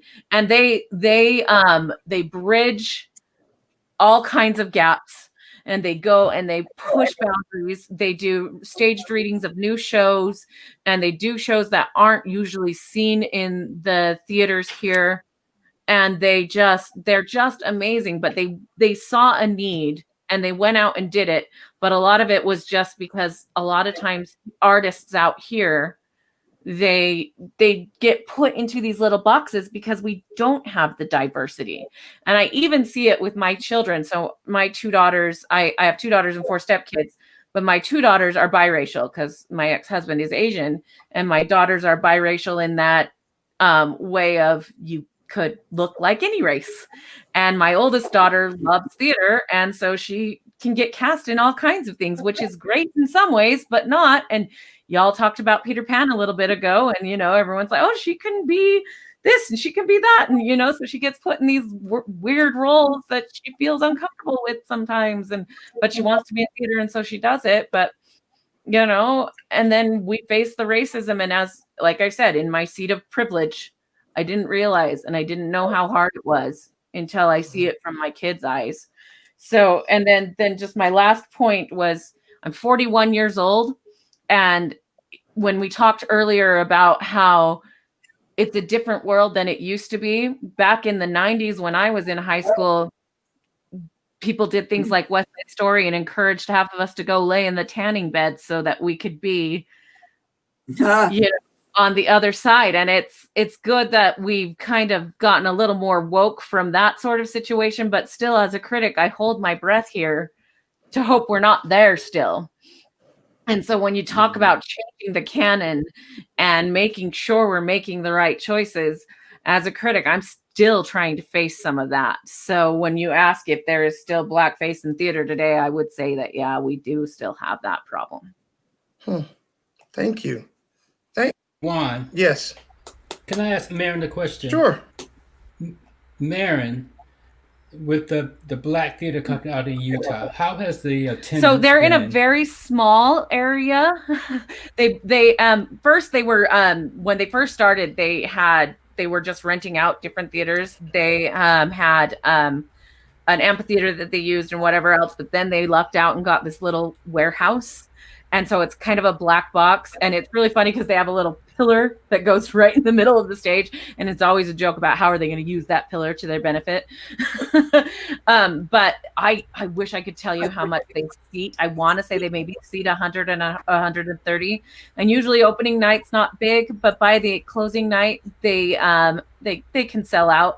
They've done some great things with COVID. The last Camille Washington just wrote a show called Catharsis 2 that was in answer to how difficult the election has been. It was amazing. I wrote a review on it. It's on Utah Theater Bloggers. And it was a jukebox musical that she wrote. But usually by the closing night, they sell out. They did Caroline or Change last year. That was a beautiful production. And so attendance is good, but it's definitely not our best attended theater. Utah does love their musicals. We're kind of really weird there. We love our musicals, but we love our traditional musicals. I think that Andrew Lloyd Webber prays and thanks God for Utah because of how much we love Joseph. It's a little scary here, but it's not the best attended company, and I'd love to see it more attended, but they do have good attendance, and I think that they're building their attendance. Okay. Mac, mute yourself. You're screaming. Marion, the next time you feel like saying something, don't you sit there and write all that stuff down and wait like 45 minutes all this I stuff. know, right? This is a discussion. We're One having thing that I have conversation. learned, especially in conversations like this, is that it's not my voice that needs to be heard. If it wasn't, if I didn't want your voice, you wouldn't be up here. This is a discussion. This is not a finger pointing session. That's why it's not an all black panel. An all black panel would be a finger pointing session. When you talk, I'm sitting here like she just pulling out a thing and just okay. And another point is, and another. I'm like, why didn't you say that 20 minutes ago when we were on that? Right. Don't you do that no more? You talk. No, that's what you up here. Do you see Shonda now? Shonda don't wait. Shonda be like, look, such and such and such.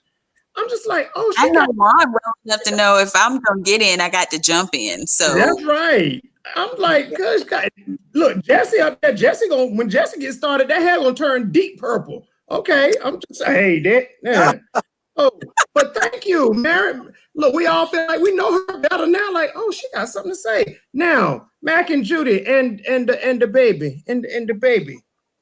I want you guys to talk a little bit. Yeah, yours isn't racism, but talk a little bit about your experience. Has your experience been different in theater, Mac? Mainly because you're in theater more. Yeah, I was. I'm kind of not now, and part of that is because I got to where I couldn't drive anymore because of eyesight. So, so I hunkered down and started writing plays, which I really like doing. But I guess the very first thing I got cast in, my first theater experience was with Escape to Freedom. Majoas, and I've done that 5 times? 4 or 5 times, yeah, until the pandemic. I mean, we obviously couldn't do it this past year, but and that was an eye-opener, and I was very proud. Of course, I had to be the bad guy, but the bad guys need to be there too. And then I did Black Nativity, I think 3 years, and worked with JTP. So I guess it was my way of being an old kind of useless white guy to try to be a part of starting discussions between people and not only educating myself, but members of the audience. So it was an invaluable lesson for me. I would love to write something, but I don't. There are a lot of things that come up, like if I try to write plays with Black people in it, and I have some ideas, but when does it become cultural appropriation? And when does it not? I mean, I don't feel competent or like I should be the one. I'm writing, I'm doing the Irish thing now because I'm Irish. So that's a whole different thing for me. So anyway, I'm grateful for the experience of that, and really hope theater gets going again one of these.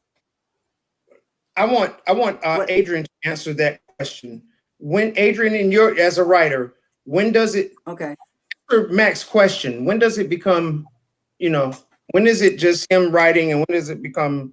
Okay, he's a white man writing about Black people, and that's gone too far. He's Quentin Tarantino now, and he shouldn't be writing Django Unchained. I can't stand Quentin Tarantino, so so Adrian, what is your thought on that one? Well, let Adrian answer that. Yeah. When in order to approach it, if your desire comes from an authentic place of wanting to understand what the full scope of that culture is and means before you write a single word, and your intention is to write it as authentically as possible, then I think there's a way to do that. But there's so much work and research that has to be done first before you can even attempt to approach a character that's not,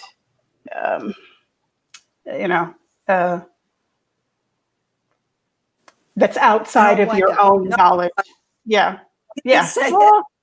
Well, no, I just, it's not just white. It would be me writing, a play about the Holocaust. I couldn't just do that. There's so much work that I would have to do to understand what that means to a Jewish person as a Jewish person before I would even attempt to write that play. And I might not after I do all the research. So it's not just about whites writing for blacks. It's me writing for anyone else as well. Okay. Yeah. And I agree. And actually my way of trying to understand more about the cultures now is more through music. Because we were able to meet Rihanna Giddens. Does everybody know who Rihanna Giddens is? Oh yeah. Rihanna Giddens, yeah. And we met her last year. Yeah. So I love the fact of, and I have started doing this with my playing because I'm playing more and teaching violin and stuff now on Zoom. Thank God for Zoom. But about incorporating Western music and Black music and doing it. I'm classically trained, so I love that fusion. And it so that it doesn't become one person's music over another person's music. It's just people's music. And but I was doing some reading before we were I didn't know what y'all were gonna talk about.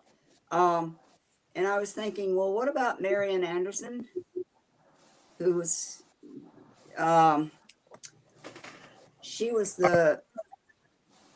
in 1939, she was a Black contralto opera singer and a fantastic opera singer. And but it was 1939 that the DAR refused to let her sing at Constitution Hall because she was African American, and it was an integrated. It was going to be an integrated, and the Roosevelt stepped in. Eleanor Roosevelt stepped in and had another concert for her of over 75,000 people.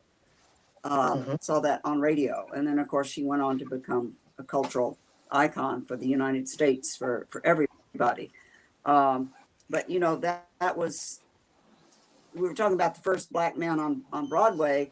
That was 1939 before a Black opera singer was allowed to perform on a national stage. So I just it's amazing that we're still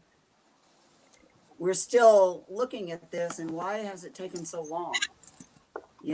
And it's still taking so long. And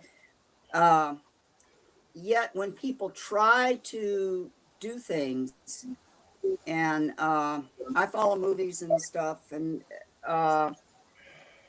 Angelina Jolie and David Oyelowo have a movie coming out tomorrow, and sorry to mention Peter Pan, but it's a fantasy where their children, the little girl goes into Wonderland and the little boy goes into Neverland. And I doubt very much that they're going to do the who was it? Tinkerbell. Not Tinkerbell, the other the Indian princess. I don't think Tiger Lily. Tiger Lily. Yeah. I don't think they're but anyway, that movie has been what they call review bombed already. People are trying to stop it from coming out and make it crash at the box office because it's a biracial couple with biracial, mixed race children, and it's supposed to be a family. It looks like a feel-good, wonderful film, but people are already trashing it because how dare they? And it's 2021. It's 2020, and we're still having all this backlash.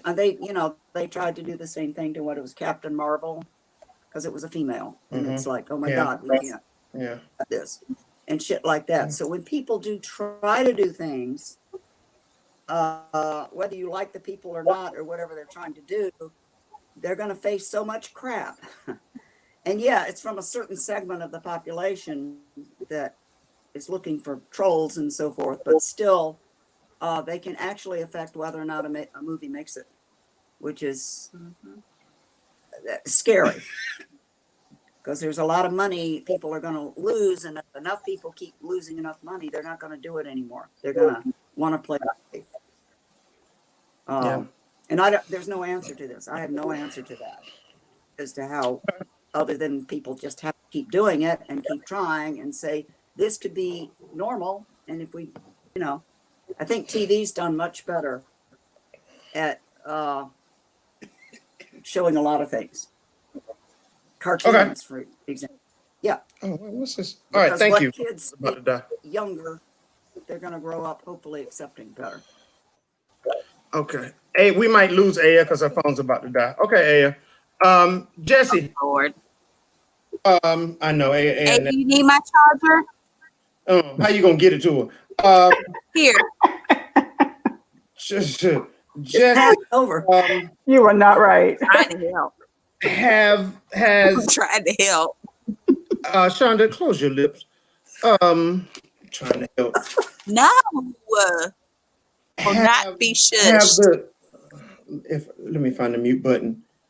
Now we've done Torn for 15 weeks, and I've tried to let the theater companies in this area know that they were getting it wrong.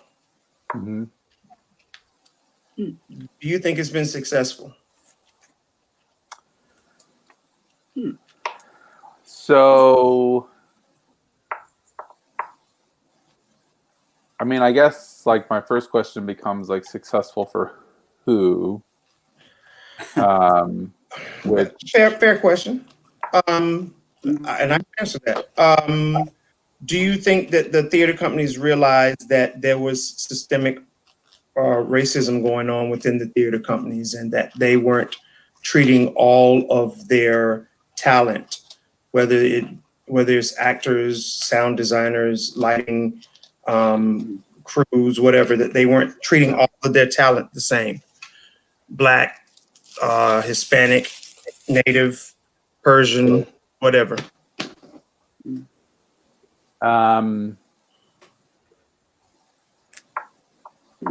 This is as a whole, because yeah.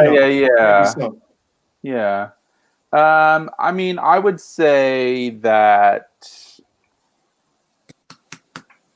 I've been in a lot of rooms, both as an actor and as a director. So as a director, I've been, in rooms with the designers and the people that have auditioned, and so I've been able to come into contact with a lot of different companies who are putting on a lot of different things. In terms of, do I think it's successful in terms of a wide array of racial diversity?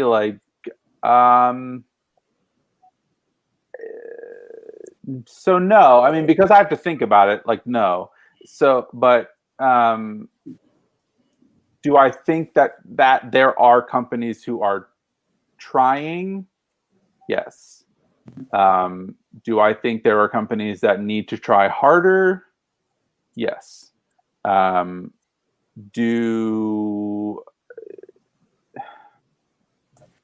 mean, that's a tough question, Juan. So I think people are producing theater, which is great. People are, giving opportunity, which is great. I think that we can, as a collective community of theater producers in the Greater Triangle area, we can do better. And I think that some of the companies that were really working on trying to do that, weren't producing much before the pandemic, and certainly aren't producing anything now. But also some of them have folded, for all their faults and all of their history.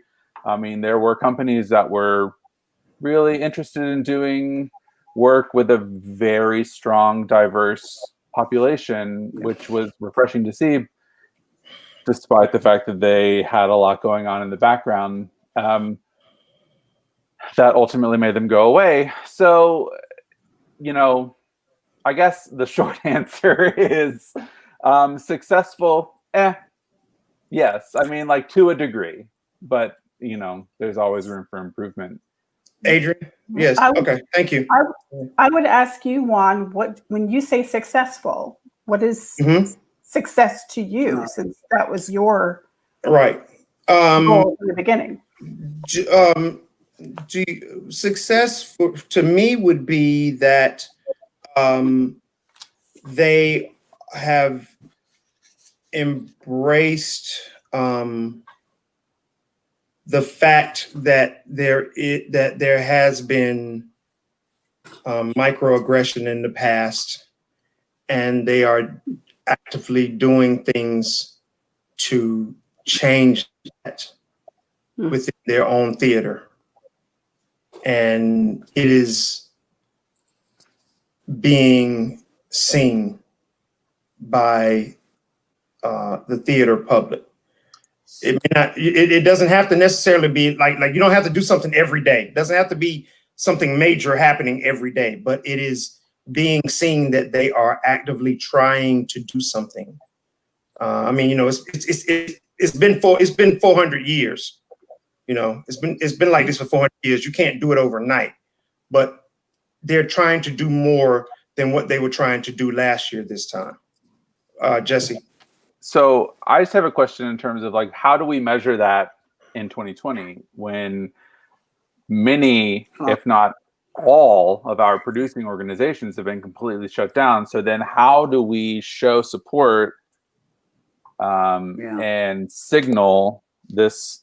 I mean, Broadway has gone through this whole reckoning right now in terms of the Black community on Broadway has really raised their voice up in terms of how they've been treated and how they've been represented and how they've been paid. And so how in a pandemic do you properly signal your support outside of like a statement, which only a few theaters in town have actually made? I guess the same way that I've signaled that I'm displeased. I have a question. There's hold on. Okay. There's several people in this area that know my stance. Several. Because I'm here. I'm right here, right now. Have been for the past 15 weeks. Yeah. I'm here. Shonda and Aya have been here with me. It's that simple. And it's not requiring any money. Well, I got to pay the internet bill every month. By the way, Lord have mercy. Can somebody call AT&T and tell them it costs too damn? Mama, I ain't say damn. I'm sorry. Rent is too high. Oh, yeah. Venmo, baby. Venmo. Oh yeah, well, but it's that simple. I mean, the theaters in this area have social media, and they advertise on social media. There are Zoom plays going on. I know I did 4 of them in the last 3 days. So I know that that's available. So the same way that I'm doing it now, they can do it. And what started this platform was I saw statements about George Floyd, and every statement I saw started with the name of a theater. It did not start with, "We are here for you." It started with the name of a theater. And it said, "We support Black Lives Matter." That was the most generic thing, because I read 7 statements and the first sentence was exactly the same except for the name of the theater. You could put a blank space in, insert the name of whatever theater's website I was on, and then the rest was the same. That was not personal for me. I was in distress, and my theater home was not there for me. It's 15 weeks later. has it changed? Ron, what were you going to say?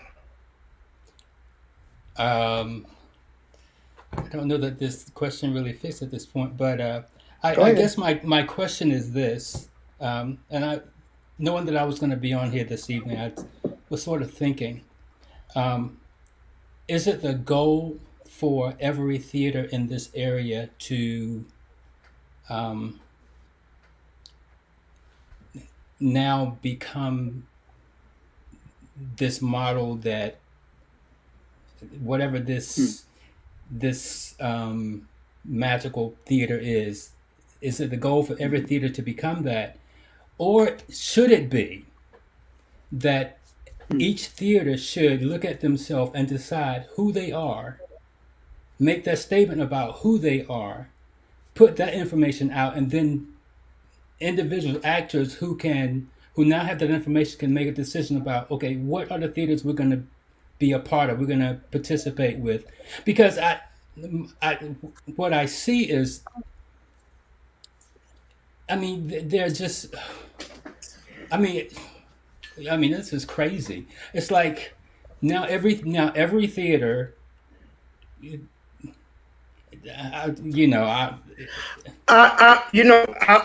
me say it like this. And I asked Heather what I did about where they were and where they are now for a reason.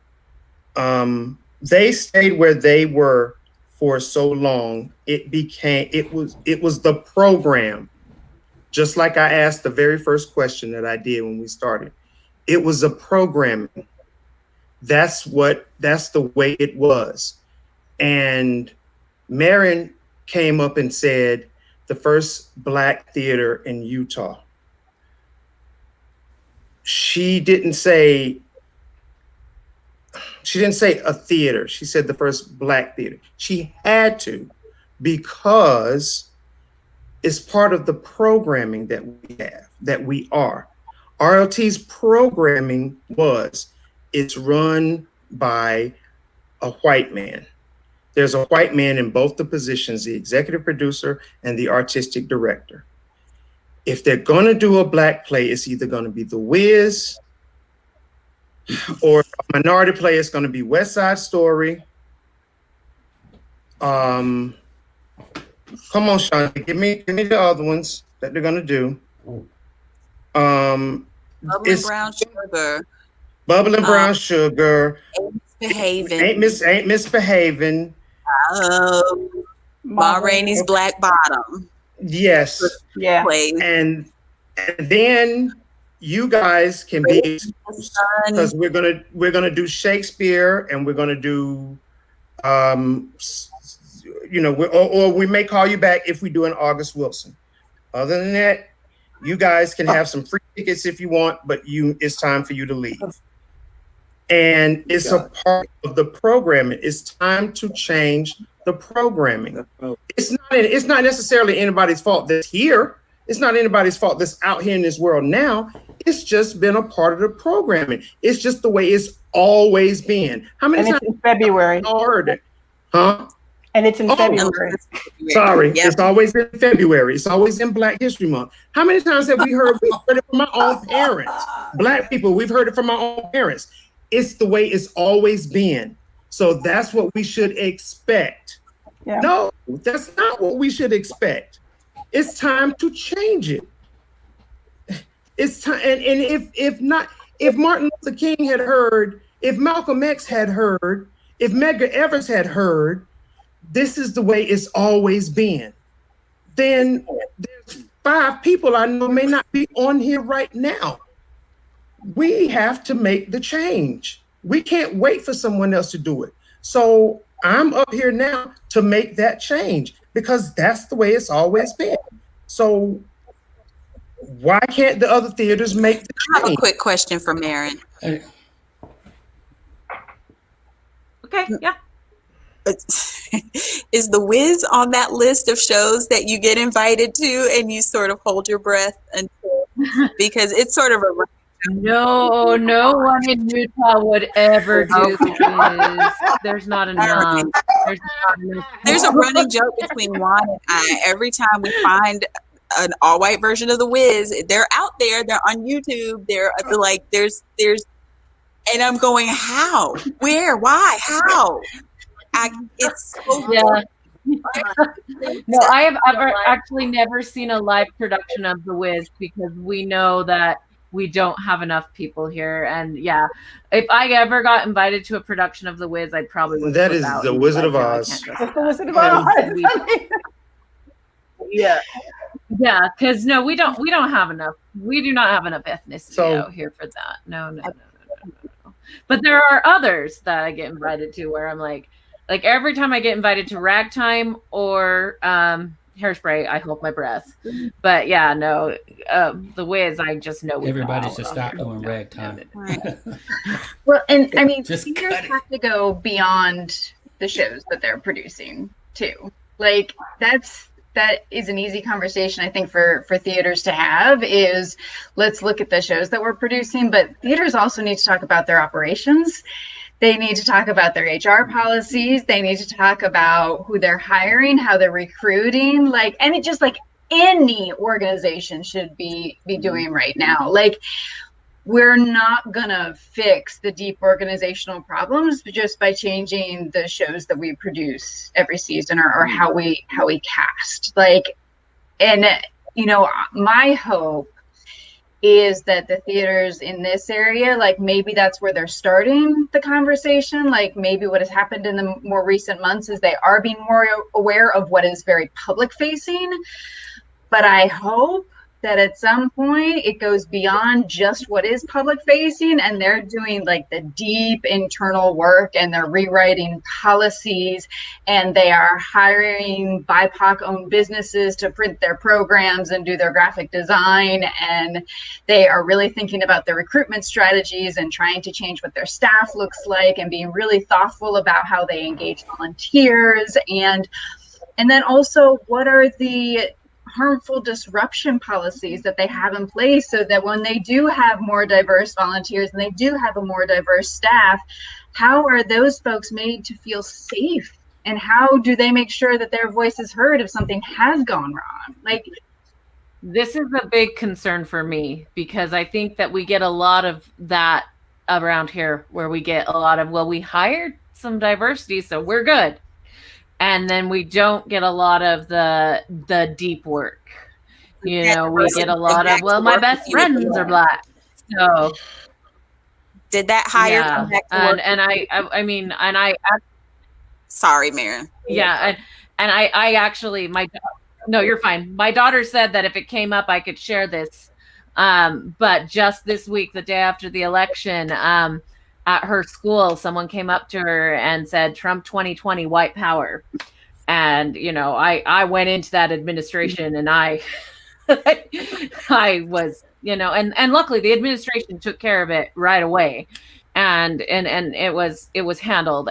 But, you know, there are things that go on and there are problems and racism is very real. But I think that a lot of times we just think, well, I've hired my diversity quota, or I've got my friends who are of another nationality, or I've got this, or I've got that. And so we're fine. We've done it. And so I agree with you completely, Heather, that we can't just take the face value and say, hey, we've got that diversity in our programming, or we've got that diversity in our hiring. So problem solved. That's just that's the tip of the iceberg. And we have got the systematic racism way down here, and it's a big problem that we are not even close to solving. Yeah, I agree. Well, guys, guess what? It's been 2 hours and 4 minutes. It's time. It's my wig's gonna fall off, so it's time to go. Stop. I'm about to turn back into I'm about to turn back into a pumpkin. Yeah. But you know what? I leave y'all. I used to play videos, but I don't do that no more because it's police brutality. Because it just leaves people looking like they want to cry. I don't leave nobody in need of therapy. But I will say this: I put something on Facebook when someone said something about Trump not wanting to leave. I told them this: Lincoln actually proclaimed that slavery was to be over January 1st, 1863. Mhm. And Juneteenth wasn't official until 1865. Mhm. So why is anybody surprised about Donald Trump? Yeah. And Yep. On that note, words, you're right on that note. But one thing I want to show you guys, Lauren, show that picture. This what Adrian the play that Adrian wrote, or movie that Adrian wrote. And Lauren, not the movie. Oh, what is it? The play? The play. Adrian wrote the play. The play. Okay, so Adrian wrote the play. This is Charles Sidney. Is it Gilpin? Gilpin. Gilpin. He's your what? What are you? He's like a second cousin on my dad's side. So this is Oh, wow. what a play about. He was the first Black actor, and he refused to say the N word. Correct? That's correct. And so this is him. And so it kind of ruined his career because he refused to say the word. But he was the first Black actor on Broadway. So I wanted to show that picture for everybody.